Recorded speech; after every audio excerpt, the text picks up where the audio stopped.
Ruben Amorim confirms Bruno Fernandes is not for sale. Manchester United manager Ruben Amorim has once again made it clear that the club has no intention of selling captain Bruno Fernandes, despite growing interest from top clubs across Europe. Speaking ahead of United's crucial Europa League semi-final second leg against Athletic Bilbao, Amorim reaffirmed the club's commitment to keeping their midfield talisman at Old Trafford. "Bruno is a leader, the captain," Amorim stated firmly. "It is natural that people want Bruno, but we want to keep him at Manchester United." These comments come amid ongoing speculation linking Fernandes with a potential summer exit, especially in light of United's inconsistent domestic campaign. Despite these rumors, Amorim has remained consistent in his stance, insisting that the Portuguese playmaker remains central to his long-term vision for the team. The 29-year-old midfielder has been a standout performer for United since joining from Sporting CP in January 2020. His leadership, creativity, and knack for scoring crucial goals have made him a fan favorite and a vital figure in the dressing room. Under Amorim's guidance, Fernandes has continued to thrive, playing a key role in the club's impressive European run this season. "He is one of the top players of the world," Amorim added, underlining the immense value Fernandes brings both on and off the pitch. Fernandes' influence goes beyond just statistics. His passion, work ethic, and willingness to take responsibility in difficult moments have been key qualities that define his captaincy. Amorim's praise reflects just how important Fernandes is to the current squad, especially as United aim to rebuild and challenge for major honors again. The manager's comments also serve as a message to potential suitors. Bruno Fernandes is not for sale. With a long-term contract in place and the full backing of the club, any move away from Old Trafford appears highly unlikely this summer. As United prepare for what could be a season-defining European night, Amorim's strong backing of his captain sends a clear signal of unity and stability. Bruno Fernandes remains the heart of Manchester United, and according to Amorim, that won't be changing anytime soon. Manchester United handed huge double boost ahead of Europa League semi-final second leg. Manchester United have been handed a significant advantage ahead of the Europa League semi-final second leg clash with Athletic Bilbao at Old Trafford. Already leading 3-0 from the first leg in Spain, United now face an injury-hit Bilbao side missing several key players, including star brothers Nico and Inaki Williams. The absence of the Williams brothers is a major blow for Athletic Club's hopes of mounting a comeback. Both players started the first leg at San Mamés, where United cruised to a 3-0 victory, putting them firmly in control of the tie. However, neither Nico nor Inaki will feature in the return leg, having failed to recover from injuries in time to travel to Manchester. Nico Williams has not played much in recent La Liga fixtures, with manager Ernesto Valverde previously opting to rest him in preparation for European action. The strategy, however, has backfired. Nico was left out of the squad entirely in the recent draw against Real Sociedad and is now unavailable for Thursday's crucial game. Inaki Williams, who did feature against Sociedad, was substituted just past the hour mark, sparking concerns about his fitness. Those concerns have now been confirmed, as he too has not been included in the traveling squad. The brothers' absence significantly weakens Athletic's attacking threat, as they are two of the most dynamic players in the team. Adding to Valverde's woes, top scorer Oihan Sanset, who missed the first leg due to injury, has also not recovered in time. His absence leaves Bilbao without their most consistent goal-scoring threat this season. To make matters worse, defender Danny Vivian will serve a suspension following his red card in the first leg. Vivian's dismissal came after a VAR review that determined he had fouled United striker Rasmus Højlund in the box. Bruno Fernandes converted the resulting penalty to double United's lead after Casemiro had earlier opened the scoring. Fernandes then struck again just before halftime to give United a commanding 3-0 lead heading into the second leg. The match at Old Trafford offers Manchester United the chance to confirm their place in the final, where they will face either Tottenham Hotspur or Norwegian side Bodo Glimt. United fans are optimistic about their chances, and the atmosphere at Old Trafford is expected to be electric as the team looks to reach a European final. Speaking ahead of the game, United midfielder Casemiro praised the unwavering support of the fans, calling their presence and energy a major factor in the team's European performances. Reflecting on the club's dramatic quarterfinal comeback against Lyon, Casemiro highlighted how the fans played a vital role. "Of course, when you do not win, it is difficult to be loyal and support the team," Casemiro said.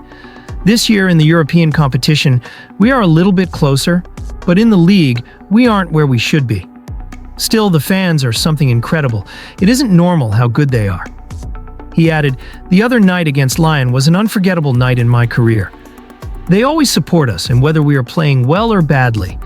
When I get home, I speak with my family or my inner circle about what the fans are like here." United boss Ruben Amorim, who has guided the team to an impressive European run, will be confident of finishing the job on Thursday night. With key players like Fernandes, Casemiro, and Højlund in form, and with Bilbao severely weakened, United appear well on course to reach another major European final. If the Red Devils can maintain their composure and avoid complacency, their dream of lifting the Europa League trophy is very much alive. Manchester United training squad versus Athletic Bilbao revealed as 4 players miss out. Manchester United have revealed their training squad ahead of the crucial Europa League semi-final second leg against Athletic Bilbao at Old Trafford, with 4 notable absentees raising questions about player availability. United go into Thursday night's clash with a commanding 3-0 lead from the first leg in Spain, but head coach Ruben Amorim is dealing with some injury concerns ahead of the match. The most significant absentee is centre-back Matthijs de Ligt, who was forced off in the first half of Sunday's dramatic 4-3 Premier League defeat to Brentford with a suspected knee injury. De Ligt's absence from the open training session on Wednesday suggests he may not be fit in time for the European showdown. Amorim admitted after the Brentford game that he had no idea if the Dutch defender would recover in time to face Bilbao, casting serious doubt over his availability. Also missing from the training session was experienced defender Johnny Evans. The Northern Irishman arrived at Carrington roughly 15 minutes after the session had started, hinting he may not have been involved in the main group activities. Young midfielder Toby Collier was another absentee. He has been out for just over a month with a leg injury, and although he was seen doing individual work last week, he did not take part in Wednesday's team session. Christian Eriksen was not spotted during the open portion of the training either, but United have since confirmed that the Danish midfielder is fit and available for the upcoming clash. There was some positive news for Amorim as fullback Noussair Mazraoui returned to full training with the group. The Moroccan international was left out of the squad against Brentford to manage his workload, but appears ready to play his part against Athletic. A host of youngsters were again included in the main training group, showcasing the club's continued emphasis on developing academy talent. Jayden Camison, Tyler Fredrickson, who made his second senior start at the weekend, Zach Bauman, Bendito Mentado, and Cheeto Obi were all involved. However, Obi will be unavailable for the second leg due to his exclusion from United's revised Europa League knockout stage squad earlier this year. Another young talent, Aiden Heaven, was seen training away from the main group and doing individual work, making it unlikely that he'll be involved in the matchday squad. United's strong 3-0 lead from the first leg puts them in a favorable position to book their place in a European final for the first time since their 2017 Europa League triumph. Goals from Casemiro and Bruno Fernandes in the first leg, plus a dominant performance overall, have set the tone for what could be a memorable night at Old Trafford. With injuries mounting, Amorim may need to rely on a mix of experienced stars and promising youngsters to get the job done. Still, the Red Devils remain heavy favorites to progress, especially with the backing of a home crowd that has been instrumental throughout their European campaign. Arsene Wenger urges Europa League rule change amid Manchester United and Tottenham Champions League. Twist. Arsenal legend and current FIFA head of global football development, Arsene Wenger, has called for a rethink of the current Europa League qualification rules, particularly the automatic Champions League berth awarded to the tournament's winner. His comments come as both Manchester United and Tottenham Hotspur, despite underwhelming domestic seasons, are on the brink of reaching the Europa League final. Wenger has questioned the fairness of the rule that allows a team to bypass their poor league form and enter the Champions League simply by winning the Europa League. Speaking to beIN Sports, the former Arsenal manager stated, "No, they should qualify automatically for the Europa League again, but not necessarily for the Champions League. especially when you're in the Premier League, where already 5 teams qualify. His remarks highlight growing concerns over the integrity of the qualification process, especially with the Premier League possibly sending 6 clubs to Europe's elite competition next season. Both United and Spurs have struggled significantly in the 2024-25 Premier League campaign. United currently sit in 15th, with Tottenham just 1 place below in 16th, a stark contrast to their strong performances in European competition.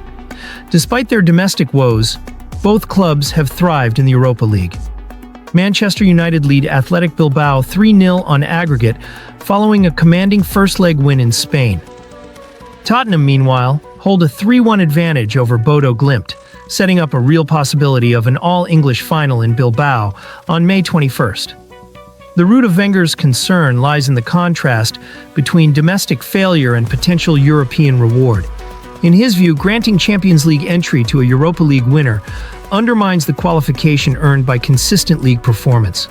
This is especially contentious in a league like the Premier League, which already has substantial representation in the Champions League due to its UEFA coefficient. England has already secured an additional spot for next season's tournament, increasing the number of qualified teams to 5. If either United or Spurs win the Europa League, that number could jump to 6. UEFA introduced the current rule in 2014 to increase the importance and competitiveness of the Europa League. The lure of Champions League qualification was intended to attract stronger teams and boost the tournament's profile. Wenger acknowledges that argument, noting, "People will tell you that to keep the Europa League focused, interesting, and motivated, you need to give them that prize." However, his main concern remains whether it's right to allow teams with disappointing domestic campaigns to leapfrog more consistent sides based solely on knockout performances. As both clubs prepare for their semi-final second legs, the debate is intensifying. With only 3 Premier League games remaining, neither United nor Tottenham is in realistic contention for a top-half finish, let alone a European qualification place through league position. Yet, a Europa League title could hand them a golden ticket to next season's Champions League. Wenger's proposal calls for a review of the current system, suggesting that Europa League winners earn a return to the same competition instead of direct entry into the top-tier tournament. As UEFA continues to evolve its competitions, his comments may well fuel broader discussions about meritocracy, fairness, and the future structure of European football.